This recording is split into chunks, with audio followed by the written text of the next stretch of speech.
Hello, my dear friends. Welcome to Hauntra. Make sure to hit the subscribe button and press the bell icon so that you don't miss any exciting coming up videos.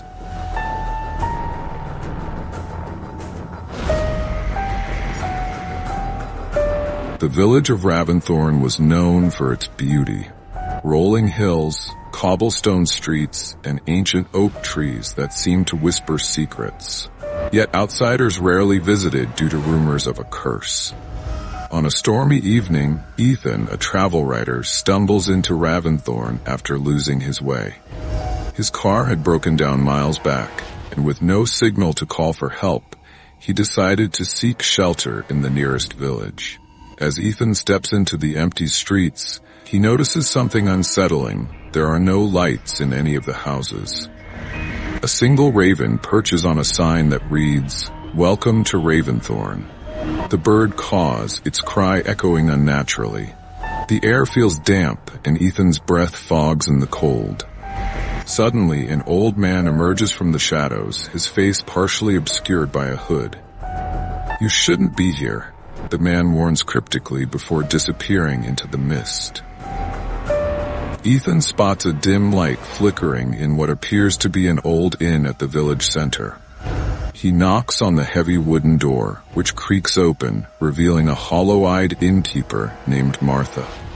She hesitates before letting him in, glancing nervously over his shoulder. The inn's interior is worn but eerily clean, as though it had been abandoned and recently scrubbed of dust. Ethan notices portraits on the walls depicting villagers with blank, expressionless faces. Martha speaks in a hushed tone, warning Ethan to leave by sunrise. When he asks why, her lips tremble as she mutters, "The curse watches all." Despite her warning, Ethan books a room for the night. As he ascends the staircase, he feels eyes following him. The hall outside his room is lined with mirrors, all cracked in the same peculiar way. That night, Ethan is plagued by strange dreams. He sees villagers performing a ritual under a blood-red moon, their chants echoing in a language he doesn't recognize. Their faces are obscured by black hoods, but their voices seem to crawl under his skin. Suddenly, he sees himself among them, holding a ceremonial dagger with trembling hands.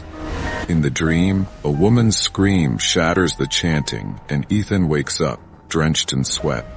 The sound of faint whispering lingers in the air, as though the dream had spilled into reality.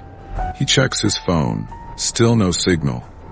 From his window, he notices a figure standing motionless in the street below, staring up at him. Ethan blinks, and the figure is gone. The next morning, Ethan decides to explore the village, hoping to uncover its history. The streets are now alive with activity, but something feels off. The villagers avoid his gaze, speaking in hushed tones as he passes. He approaches a fruit vendor, an old woman with a trembling hand, but she refuses to answer his questions. A child tugs at his sleeve and whispers, "Don't trust anyone," before being whisked away by her mother. Ethan notices the same raven from the night before, following him from rooftop to rooftop. He enters a small bookstore, hoping to learn more. The shelves are filled with dusty tomes, but one book stands out. Its title reads, "The Curse of Raventhorn." Inside the bookstore, Ethan opens the cursed book and finds handwritten accounts of Raventhorn's dark history. The village was once prosperous, but greed led its leaders to perform a forbidden ritual to summon wealth. The ritual backfired, cursing the land and its people to eternal suffering. Ethan reads about strange disappearances, shadowy figures, and a prophecy that an outsider will end the curse, but at a great cost. Suddenly, the bookstore owner slams the book shut. "You shouldn't meddle with things you don't understand," she warns, her eyes darting toward the windows. Ethan leaves with the book, determined to uncover the truth. As he steps outside, he feels the weight of unseen eyes watching him. Ethan decides to visit the old church mentioned in the book. On the way, the raven lands directly in his path, its piercing gaze locking onto him. "Go back." A voice whispers faintly in the wind, but Ethan convinces himself it's his imagination. The church stands in ruins, its stone walls covered in moss. Inside, he finds a shattered altar and a stained glass window depicting a raven with crimson eyes. Beneath the altar lies an inscription. "The one who breaks the curse must become its keeper." Ethan's flashlight flickers, and he hears footsteps echoing behind him. Turning around, he sees no one, but the raven is now perched on the altar, staring. Ethan returns to the inn, shaken by the raven's persistent presence. Martha is waiting for him, her expression a mix of fear and resignation. She takes him to meet the village elder, a frail man named Elias, who has lived in Raventhorn for over 80 years. Elias explains that the curse binds the villagers to the land. They cannot leave, nor can they die naturally. He recounts the failed ritual that summoned a malevolent spirit, the Raven King, who feeds on despair. The curse will lift only when the Raven King is replaced by another keeper, Elias murmurs, his voice trembling. Ethan asks why he was brought here, but Elias falls silent, his gaze distant. Before leaving, Elias gives him a worn key, saying only it opens the truth. The key leads Ethan to a hidden trapdoor beneath the inn's floorboards. Descending into the dark, damp chamber, he discovers a shrine covered in raven feathers and symbols etched into the stone. A blackened skeleton rests in the center, clutching a dagger identical to the one from his dream.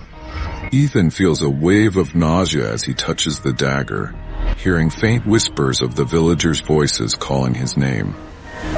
The shrine's walls depict scenes of the Raven King's rise and the suffering of Raventhorn. Among the carvings, Ethan notices a hooded figure that resembles himself. His hands tremble as he pockets the dagger, determined to confront the truth. Above him, a faint caw echoes through the chamber. Back in his room, Ethan examines the dagger under dim light.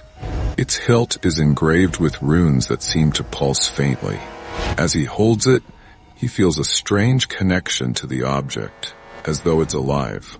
The cracked mirror in his room suddenly ripples, and Ethan sees a distorted reflection staring back at him. A hooded figure with glowing eyes. "You cannot escape your fate," the figure whispers, its voice eerily similar to Ethan's own. Panicked, Ethan throws the dagger, shattering the mirror. When he looks again, his reflection is normal, but the pieces of the mirror seem to bleed black liquid. Ethan realizes the curse is drawing him deeper into its web. Determined to break the curse, Ethan ventures into the forest surrounding Raventhorn, where the ritual was first performed. Thunder rumbles above, and the trees creak as if alive. The deeper he goes, the more the air feels heavy, pressing against his chest. He finds a clearing where a stone altar stands beneath a massive oak tree, its branches twisting unnaturally. Villagers suddenly emerge from the shadows, their faces blank and lifeless. They encircle Ethan, chanting in the same language from his dream. Martha and Elias appear, their expressions sorrowful. "It's time," Martha whispers, as Ethan realizes he has become part of the prophecy. As the villagers' chanting grows louder, the wind picks up and the Raven King's presence becomes palpable. A shadowy figure with massive black wings appears above the altar, its crimson eyes fixed on Ethan. "You were chosen," the Raven King speaks, its voice echoing with 1,000 whispers. Ethan feels the dagger grow warm in his pocket, pulsating in rhythm with his heartbeat. The villagers fall silent as the Raven King extends a clawed hand toward Ethan. "You have the power to end this," it hisses, "but the cost is your soul." Ethan's mind races, torn between saving himself or freeing the villagers. Ethan steps forward, clutching the dagger, and demands answers. The Raven King reveals that the villagers betrayed the original keeper, sacrificing him to escape the curse temporarily. "You hold their salvation and their sins," it snarls. Martha pleads with Ethan, tears streaming down her face, while Elias lowers his head in shame. Ethan realizes he must either sacrifice himself or use the dagger to kill the Raven King, trapping the villagers forever. Torn by the weight of the decision, he hesitates. The villagers' faces shift from sorrow to desperation, and Ethan wonders if they deserve to be saved. Ethan raises the dagger, his mind spinning with the impossible choice before him. The Raven King's shadow stretches across the clearing, enveloping the villagers in darkness. "Decide, mortal," it commands, its voice rattling the air. Ethan's hand trembles as he points the blade toward the creature.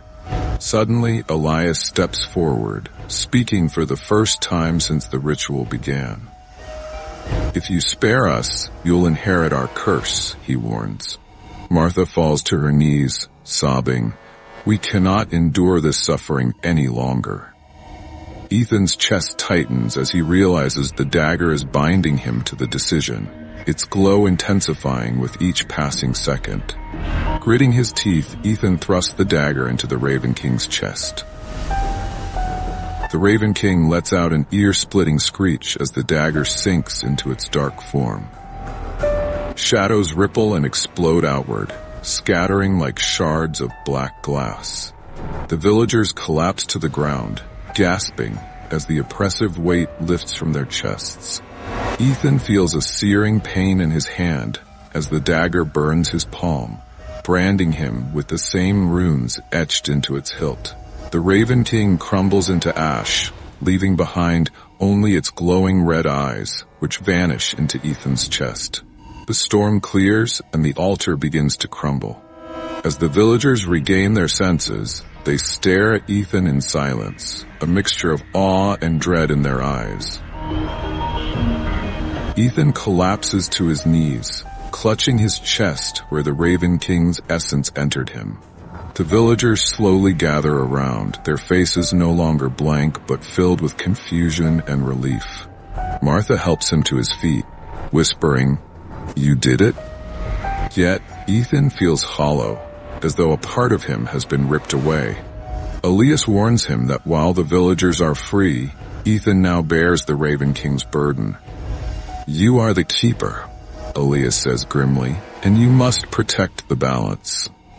Ethan tries to argue, but his voice falters as he notices black feathers falling from his hand.